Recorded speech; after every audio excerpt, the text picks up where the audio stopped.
Good morning, friends. I hope you all are doing well. Today is 29th August and we will take up today's GK questions, newspaper analysis and certain words. And we will end with the mains question. आज का हम लोग शुरू करेंगे हम लोग general knowledge और UPSC prelims question के साथ में. उसके बाद हम लोग न्यूज़पेपर एनालिसिस कवर करेंगे, कुछ words we will take up और उसके बाद मेंस एक क्वेश्चन एंड में at the end of the video we will take up. शुरू करते हैं हम लोग जनरल नॉलेज के क्वेश्चंस. आज के जो सेशन में इसमें मैंने क्वेश्चन भी रखा है एंड आंसर भी रखा है. ये क्वेश्चंस न सिर्फ हिंदू पेपर से है, इसके अलावा जनरल नॉलेज के बाकी भी जो सोर्सेस हैं उनसे भी मैंने ये क्वेश्चंस कलेक्ट किए हैं एंड साथ ही साथ में आंसर्स भी आपको देते चला जाऊंगा. Now let's start with the first question. ये पहला क्वेश्चन है, व्हाट इज प्रोजेक्ट चुनौती. प्रोजेक्ट चुनौती ये रिसेंटली अभी न्यूज में है, क्या है ये. जो लोग इसका आंसर लिख सकते हैं वो वीडियो को पॉज करेंगे, कमेंट में जाएंगे और आंसर लिखेंगे. अगर आपको इस क्वेश्चन का आंसर मालूम है तो आप कमेंट्स में आंसर लिखेंगे और नहीं तो फिर आंसर देखेंगे. मैं ये भी फिर से ये बता दूं कि ये जो क्वेश्चंस हैं ये किसी भी एग्जाम के लिए, यूपीएससी हो, एसएससी हो, रेलवे हो, बैंक पीओ हो या इन जनरल भी जनरल नॉलेज के लिए भी ये बहुत इंपॉर्टेंट है. और साथ ही साथ जो हमारे साथी नए जुड़े हैं चैनल के साथ में, वो चैनल को सब्सक्राइब करेंगे, वीडियो को शेयर करेंगे. सो लेट्स सी क्या आंसर है. आई होप कई हमारे साथियों ने आंसर इसका लिखा होगा, उनको पता होगा. प्रोजेक्ट चुनौती क्या है. ये एक प्रोजेक्ट है which has been launch by ministry of electronics and information technology. इस प्रोजेक्ट में क्या होगा, इसमें 300 स्टार्टअप्स वो आइडेंटिफाई किए जाएंगे और गवर्नमेंट के द्वारा 25 लाख फंड दिया जाएगा. सो आत्मनिर्भर भारत जो प्रोजेक्ट चल रहा है इंडिया का, उसके तहत मिनिस्ट्री ऑफ इलेक्ट्रॉनिक्स और इंफॉर्मेशन टेक्नोलॉजी ने एक प्रोजेक्ट शुरू किया है और इस प्रोजेक्ट के तहत 300 कंपनीज को आइडेंटिफाई करके 25 लाख रुपीस सीड फंडिंग दी जाएगी. इसमें सॉफ्टवेयर कंपनीज भी होंगी और जो भी वो प्रोडक्ट बनाएगी उसको गवर्नमेंट सपोर्ट करेगी. सो एक अच्छा इनिशिएटिव है और ये एग्जाम में क्वेश्चन आ भी सकता है. नाउ हम लेंगे दूसरा question. What is next question. ये क्वेश्चन है, who is the creator of kids show Scooby Doo. ये रिसेंटली न्यूज में है. स्कूबी डू ये एनिमेशन सीरीज था. इसके जो क्रिएटर थे, राइटर थे, ये कौन थे. आंसर है जॉय रूबी और इनका देहांत हो गया है. 26 अगस्त को इनकी डेथ हो गई है और वो ये 87 साल के थे. तो स्कूबी डू ये एक पॉपुलर एनिमेटेड सीरीज था, तो ये क्वेश्चन भी कहीं पे आ सकता है. लेट्स सी अगला क्वेश्चन क्या है.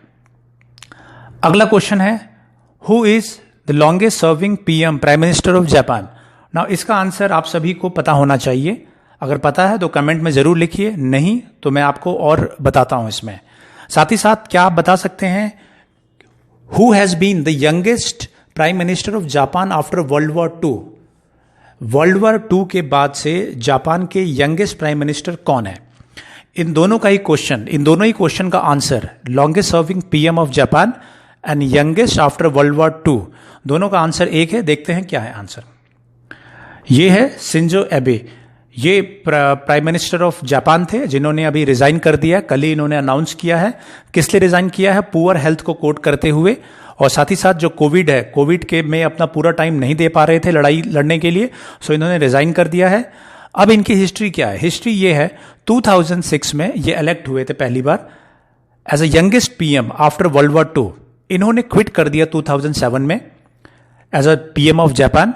फिर ये इलेक्ट होके आए 2012 में, ये फिर से इलेक्ट हुए एंड देन उसके बाद लगातार ये कंटिन्यू कर रहे थे. इनकी बहुत बड़ी कामयाबी ये थी, 2020 में जो टोक्यो जापान में जो ओलंपिक होना था वो उन्होंने उसकी ओनरशिप उन्होंने जीती थी. लेकिन हालांकि जो ओलंपिक है वो पोस्टपोन हो गया है बिकॉज ऑफ कोरोना 2021 के लिए. सो ये प्राइम मिनिस्टर हैं जापान के जिन्होंने रिजाइन कर दिया है. नेक्स्ट क्वेश्चन क्या है. नेक्स्ट क्वेश्चन ये है, व्हाट इज बीबीबी. ये क्या होता है. नाउ हमारे जो साथी हैं जो खासकर बैंक पीओ के एग्जाम के लिए तैयारी कर रहे हैं या यूपीएससी के लिए, उनको ये इसका आंसर पता होना चाहिए. अगर नहीं है तो आंसर मैं बताता हूं आपको. इसका आंसर है, बीबीबी होता है बैंक्स बोर्ड ब्यूरो. क्या करता है, It's a body entrusted with the task of the selection of the chiefs of public sector banks and insurance companies. जो पब्लिक सेक्टर बैंक है जैसे एसबीआई, पंजाब नेशनल बैंक, इनके जो चीफ है, चेयरमैन है, उनके सिलेक्शन के लिए और इंश्योरेंस कंपनीज के सिलेक्शन के चीफ के सिलेक्शन के लिए बैंक्स बोर्ड ब्यूरो ये काम करता है। अभी हाल में एसबीआई के जो नए चेयरमैन हैं उनके लिए नए नामों का सिलेक्शन करने के लिए ये बोर्ड बैठा था और उन्होंने नाम गवर्नमेंट को सजेस्ट किया है। देखते हैं सितंबर में एसबीआई के नए चेयरमैन की तैनाती होंगी, देखते हैं कौन बनते हैं। लेकिन फिलहाल बैंक्स बोर्ड ब्यूरो आप याद रखिएगा, खासकर अगर इकोनॉमिक सेक्शन में और बैंक पीओ एसएससी वगैरह की जो तैयारी कर रहे हैं उनको बिल्कुल ये ध्यान रखना चाहिए, और यूपीएससी में तो आपको बिल्कुल पता होना चाहिए banks board bureau. Next question क्या है? नेक्स्ट क्वेश्चन है What is 787 Dreamliner and belongs to which company? 787 Dreamliner ये क्या चीज है और ये कौन सी कंपनी को बिलोंग करती है? ना इसका आंसर मैं आपको देता हूं, पता होना चाहिए, नहीं है तो देखते हैं। अगर आपने हवाई जहाज से सफर किया होगा या आप एयरप्लेन में बैठे होंगे तो रफली थोड़ा बहुत आइडिया हो सकता है आपको हो। ये एक एयरप्लेन है which belongs to Boeing company. ये बोइंग कंपनी का एयरप्लेन है। क्यों है न्यूज में? न्यूज में इसलिए है कि इसके कुछ जो एयरक्राफ्ट है 787 ड्रीमलाइनर कुछ जो है उनमें कुछ टेक्निकल कमी पाई गई है, सो उसको रिकॉल किया है बोइंग ने। सिंगापुर एयरलाइंस या कुछ एयरलाइंस और है जो जिनके पास ये ड्रीमलाइनर था, वहां से बुलाया गया है ताकि टेक्निकल जो फॉल्ट है वो ठीक किया जा सके। देखेंगे हम लोग नेक्स्ट क्वेश्चन क्या है। नेक्स्ट क्वेश्चन है Tenzing Norway award. What is Tenzing Norway award? ये क्या है? अभी हाल ही में मैंने कवर किया था, जो खेल पुरस्कार मिले थे उससे रिलेटेड है ये। तो अगर आपने पढ़ा होगा या नजर आपकी रही होगी तो आप इसका आंसर आप आराम से कमेंट्स में लिख सकेंगे। नहीं मालूम है तो आइए बताता हूं मैं। ये है it's award given by the Indian government in the land adventure category. Adventure category में ये खेल पुरस्कार भारतीय गवर्नमेंट के द्वारा दिया जाता है। क्यों है न्यूज में? न्यूज में इसलिए है कि तेंजिंग नॉर्वे अवार्ड जिनको दिया गया था इस साल माउंट एवरेस्ट पे चढ़ने को लेके उसमें कुछ डिस्प्यूट हुआ है, तो इसलिए अभी फिलहाल ये न्यूज में है। आपके लिए एक अलग क्वेश्चन है कि तेंजिंग नॉर्वे कौन थे? कौन थे तेंजिंग नॉर्वे जिनके नाम पे ये अवार्ड दिया जाता है? तो आप कमेंट में लिखेंगे अगर आपको ये पता है तो। नाउ नेक्स्ट क्वेश्चन क्या है? नेक्स्ट क्वेश्चन मैंने रखा है who is Chinese foreign minister. Now ये बार बार आप न्यूज में पढ़ते हैं, बार बार अखबारों में ये आता है, लेकिन क्या आपने गौर फरमाया है, क्या आपने इसको ध्यान दिया है? Like who is the Chinese foreign minister, नाम आपको मालूम है? आई होप कि पता होगा, नहीं है तो आइए देखते हैं। ये है वांग वी। वांग वाई जो है ये चाइनीज फॉरेन मिनिस्टर हैं। अभी इनकी मीटिंग भी होनी है। भारत की जो फॉरेन मिनिस्टर है उनसे इनकी मुलाकात होगी, और या एक्सटर्नल अफेयर मिनिस्टर है उनसे इनकी मुलाकात होने वाली है रशिया में। तो देखते हैं क्या डेवलपमेंट रहती है उसमें। नेक्स्ट क्वेश्चन है who is United nation secretary general. UN के सेक्रेटरी जनरल कौन है? ये भी आई एम श्योर आपको पता होना चाहिए। UN secretary general Antonio Guterres है। ये आपको पता होगा आई एम श्योर। नहीं पता होगा तो डेली आप इसको न्यूज़पेपर में पढ़ते हैं और हम इसको इग्नोर कर देते हैं। और दिक्कत क्या होती है, जब एग्जाम में आता है तो हमारे नजरों के सामने रहता है and then we are not able to answer it. So आपको ये मालूम होना चाहिए। आपके लिए क्वेश्चन ये है कि ये कौन सी तारीख से, ये कब से यूनाइटेड नेशन के सेक्रेटरी जनरल है? इसको आप आंसर लिखेंगे कमेंट में। नाउ नेक्स्ट क्वेश्चन देखेंगे हम। नेक्स्ट क्वेश्चन है which party has one maximum number of seats in Aizawl Mizoram municipal council polls. Mizoram में आइजोल जो म्युनिसिपल काउंसिल पोल है उसमें कौन सी पार्टी ने मैक्सिमम नंबर ऑफ सीट्स जीती है? आइए देखते हैं आंसर क्या है। इसका आंसर है मिजो नेशनल फ्रंट, जिसने 59 में से 50 सीटें जीती है। सो ये मिजोरम इलेक्शन जो है, लोकल बॉडी इलेक्शन, ये मैंने कवर भी किया था कुछ दिन पहले। फिलहाल उसमें इलेक्शन का रिजल्ट आ गया है और मिजो नेशनल फ्रंट ने आइजोल के जो लोकल बॉडीज है उसमें 59 में से 50 सीटें जीती हैं। नाउ हम अब बात करेंगे न्यूज़पेपर एनालिसिस के। क्या क्या हमने न्यूज़पेपर एनालिसिस में टॉपिक लिए हैं इस बार? हमने लिया है एक इंडियन एक्सप्रेस में ये आर्टिकल है, ये रिलेटेड है वन कंट्री वन इलेक्शन से रिलेटेड। इसमें ये हुआ कि जो प्राइम मिनिस्टर ऑफिस है उन्होंने इनिशिएट किया है एक कॉमन वोटर लिस्ट बनाने के लिए सारे इलेक्शन, चाहे लोकल बॉडीज के इलेक्शन हो, स्टेट असेंबलीज के इलेक्शन हो या लोकसभा के।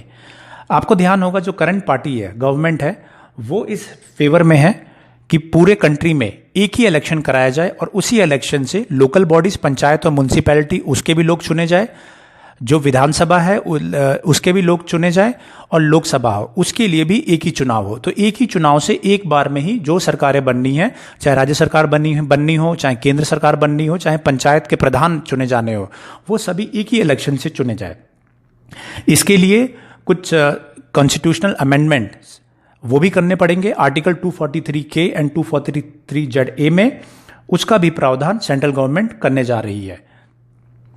फिर इसके बाद आपको ध्यान होगा कि जो सेंट्रल लेवल पे जो इलेक्शन कमीशन है वो एम्पावर्ड है आर्टिकल 324 के तहत, जितने भी लोकसभा चुनाव हो या बाकी चुनाव हो उनके इलेक्टोरल रोल को प्रिपेयर कराने के लिए। उसी तरीके से स्टेट लेवल पे स्टेट इलेक्शन कमीशन होता है, वो एम्पावर्ड है स्टेट लेवल पे जो पंचायत चुनाव होते हैं वहां पे रोल वगैरह की तैयारी के लिए। देखते हैं किस तरीके से सेंट्रल गवर्नमेंट क्या इसमें पॉलिसी ले आती है और क्या ये फिजिबल हो पाता है कि नहीं हो पाता है, एक वन नेशन वन इलेक्शन का कॉन्सेप्ट। फिलहाल आप अगर चाहे तो आप अपने कमेंट्स लिख सकते हैं कि क्या आपको लगता है कि भारत जैसे देश में वन नेशन वन इलेक्शन का कॉन्सेप्ट होना चाहिए, क्या इस तरीके की व्यवस्था होनी चाहिए कि एक ही बार चुनाव हो और उसके तहत लोकसभा, विधानसभा और लोकल बॉडीज सभी के इलेक्शंस हो जाए। आप अपने जो कमेंट्स हैं आप जरूर लिखिएगा। नाउ नेक्स्ट टॉपिक हमने क्या लिया, नेक्स्ट टॉपिक हमने लिया है, ये रिलेटेड है Jammu and Kashmir union territory से। वहां पे नया रूल्स नोटिफाई कर दिया गया है, जिसके तहत जो लेफ्टिनेंट जनरल है उनका और जो काउंसिल ऑफ मिनिस्टर यानी कि जो सीएम होंगे उनके पावर्स को डिवाइड किया गया है। ये रूल्स बने हैं दिल्ली की तर्ज पे। जो लेफ्टिनेंट जनरल है उनके पास, जो लेफ्टिनेंट गवर्नर है उनके पास police, public order, central cadre का जो मैनेजमेंट है वो रहेगा। और टोटल 39 डिपार्टमेंट्स बनाए गए हैं, जिसमें कि school education, agriculture, higher education, horticulture, election, general administration इत्यादि होगा। नाउ इंटरेस्टिंग क्या है, इंटरेस्टिंग इसमें यह है कि जो police, public order, all India services है, एंटी करप्शन है, वो लेफ्टिनेंट गवर्नर के अंदर दिया गया है। और कोई भी अगर डिस्प्यूट होता है chief minister, council of minister और लेफ्टिनेंट गवर्नर के बीच में, तो फाइनल जो बात मानी जाएगी लेफ्टिनेंट गवर्नर का जो डिस्क्रिशन होगा उसके हिसाब से काम होगा ना। उसके साथ ही साथ ये भी आपको मैं बता दूं कि जो लास्ट इलेक्टेड गवर्नमेंट जे.एंड.के में था वो 2018 में था। इलेक्शंस अभी होने हैं 2019 में 370 और 35A जे.एंड.के से हटा दिया गया था और स्टेट से उसको यूनियन टेरिटरी बना दिया गया था। 2 यूनियन टेरिटरी बने थे, लद्दाख और जे.एंड.के। जे.एंड.के में प्रोविजन है विधानसभा का, लेजिस्लेटिव असेंबली का, वहां पे चुनाव होने हैं। किस बात का वेट कर रहे हैं, वेट कर रहे हैं डीलिमिटेशन का। डीलिमिटेशन कमीशन और क्या कार्य होते हैं मैंने कल उसको बताए थे। तो डीलिमिटेशन की एक्सरसाइज के बाद में जे.एंड.के यूनियन टेरिटरी में इलेक्शन होगा। इलेक्शन के बाद में चीफ मिनिस्टर आएंगे, चीफ मिनिस्टर और लेफ्टिनेंट गवर्नर के जो है उनके बीच की पावर को यूनियन होम मिनिस्ट्री ने वो नोटिफाइड कर दिया है कि कौन से डिपार्टमेंट चीफ मिनिस्टर के पास होंगे एंड कौन से डिपार्टमेंट लेफ्टिनेंट गवर्नर के पास होंगे। देखते हैं नेक्स्ट आर्टिकल। नेक्स्ट आर्टिकल क्या है, नेक्स्ट आर्टिकल देखेंगे हम। नेक्स्ट आर्टिकल ये एडिटोरियल है and it's regarding coercive not cooperative federalism. Now ये कोऑपरेटिव फेडरलिज्म से रिलेटेड मैंने क्वेश्चंस भी 2 दिन पहले दे दिया था। तो देखो फ्रेंड्स, जो मैंने क्वेश्चंस आपको दिए थे मेंस का, सिमिलर लाइन पे क्वेश्चंस हिंदू में भी कवर किया गया है। ये क्या है, ये कल जो जीएसटी काउंसिल की बैठक हुई थी वहां पे जो फाइनेंस मिनिस्टर है उन्होंने कहा था कि because of the act of God. Act of God क्यों, क्योंकि कोरोना, फाइनेंस मिनिस्टर ने यह कहा है कि it's act of God and because of the act of God जो रिवेन्यू है सेंटर का वो भी कम हुआ है और उसके कारण जीएसटी कंपनसेशन एक्ट के तहत जो प्रावधान था स्टेट्स को पे करने का वो सेंटर इस बार नहीं कर पा रहा है। और उन्होंने 2 ऑप्शंस दिए हैं स्टेट्स को बोरो करने के लिए, या तो जो जीएसटी का कंपनसेशन है सिर्फ वो बोरो कर ले, या स्टेट्स का पूरा जितना कम पड़ रहा है रिवेन्यू वो पूरा बोरो कर ले।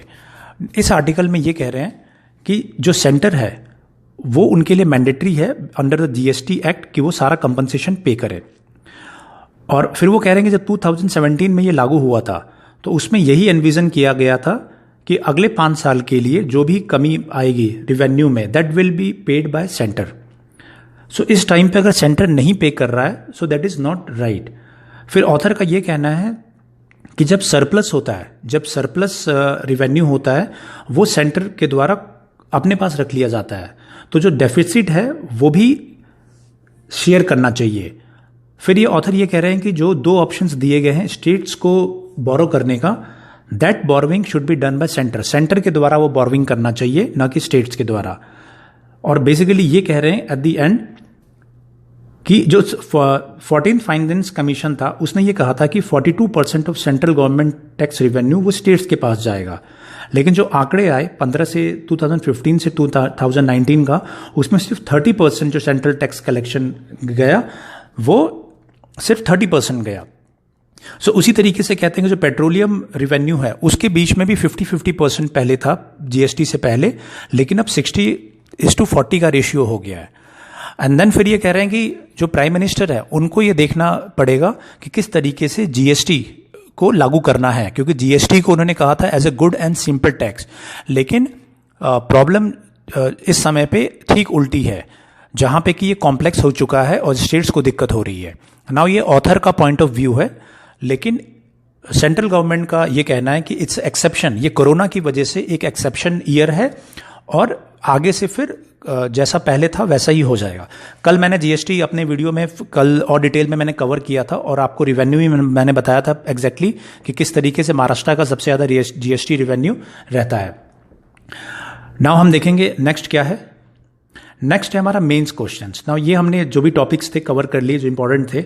We will see the mains questions. Main questions ये मैंने रखा है ज्योग्राफी साइड से। क्वेश्चन है in context of various landslides bring out the geographical challenges in administration of vast country like India. जो हाल ही में लैंडस्लाइड्स हुए हैं कंट्री में, उनको देखते हुए भारत जैसे कंट्री में एडमिनिस्ट्रेशन करने के लिए क्या क्या भौगोलिक चैलेंजेस हैं, चुनौतियां हैं, वो आपको ब्रिंग आउट करना है। ये 250 वर्ड्स का है, 15 मार्क्स का मेंस का क्वेश्चन है ये, तो आप इसको कमेंट्स में जरूर लिखिएगा ना। आज के वर्ड्स, आज के क्या वर्ड्स हमने लिए हैं, ये बाइफर्केटेड है, ये JNK से रिलेटेड जो आर्टिकल है उसमें है। इसका मतलब होता है दो भागों में बांट देना। ट्रैंक्विलिटी, पीस एंड ट्रैंक्विलिटी हम कई बार यूज करते हैं, तो ट्रैंक्विलिटी मीन्स पीस या काम आप लिख सकते हैं, कामनेस होता है। सो जब भी आप इस्तेमाल करिए अपने सब्जेक्टिव आंसर्स में तो ये लिखिएगा ट्रैंक्विलिटी। नेक्स्ट है कोहोर्ट। ये शब्द का मतलब होता है a group of people with shared characteristics, जत्था जिनका कि सामूहिक जत्था या सामूहिक ग्रुप जिनका कि सिमिलर आइडेंटिटी होता है, कोहोर्ट इसे शब्द का इस्तेमाल किया गया जाता है। नेक्स्ट वर्ड है कोएर्सिव, रिलेटिंग टू और यूजिंग फोर्स और थ्रेट्स। ये कहाँ इस्तेमाल हुआ है आप देख सकते हैं कि जो एडिटोरियल है इसमें यूज हुआ in act of God, coercive not cooperative federalism. Cooperative का क्या मतलब है कि कोऑपरेट करके, और कोएर्सिव का मतलब है फोर्सफुल, फोर्स के साथ। सो ये हमने इस्तेमाल किया। तो ये वर्ड्स थे हमारे आज के, हमारे ये वर्ड्स थे। वर्ड्स भी मैंने आपको कवर कर दिए, और ये वर्ड्स जो एडिटोरियल में इस्तेमाल होते हैं, आर्टिकल में इस्तेमाल होते हैं, जो आप अपने आंसर में इस्तेमाल कर सकते हैं, वही वर्ड्स मैंने यहां पे रखे हैं। सो फ्रेंड्स, आज का ये था GK question, newspaper analysis, editorial analysis, mains questions and certain words. ये पूरा आज का हमारा एनालिसिस था। जो भी हमारे साथी नए जुड़े हैं चैनल से, again I will ask them कि चैनल को सब्सक्राइब करें, शेयर करें, जिससे कि आपको रेगुलर नोटिफिकेशन एंड अपडेट मिलते रहे। एंड देन जरूरी ये भी है कि आप पार्टिसिपेट करें इस एनालिसिस में या जीके क्वेश्चंस में, आप पार्टिसिपेट जरूर करें। अगर आपको 2 ही क्वेश्चन के आंसर आते हैं तो आप उन्हीं को लिखें, कोई दिक्कत नहीं है। और इसको शेयर जरूर करें जिससे कि बाकी हमारे साथी हैं जो ऐसे एग्जाम्स का या किसी भी एग्जाम की तैयारी कर रहे हैं तो उन तक सही चीजें पहुंचते रहे। So friends, that is all for today's analysis. Thank you, जय हिंद, गुड बाय।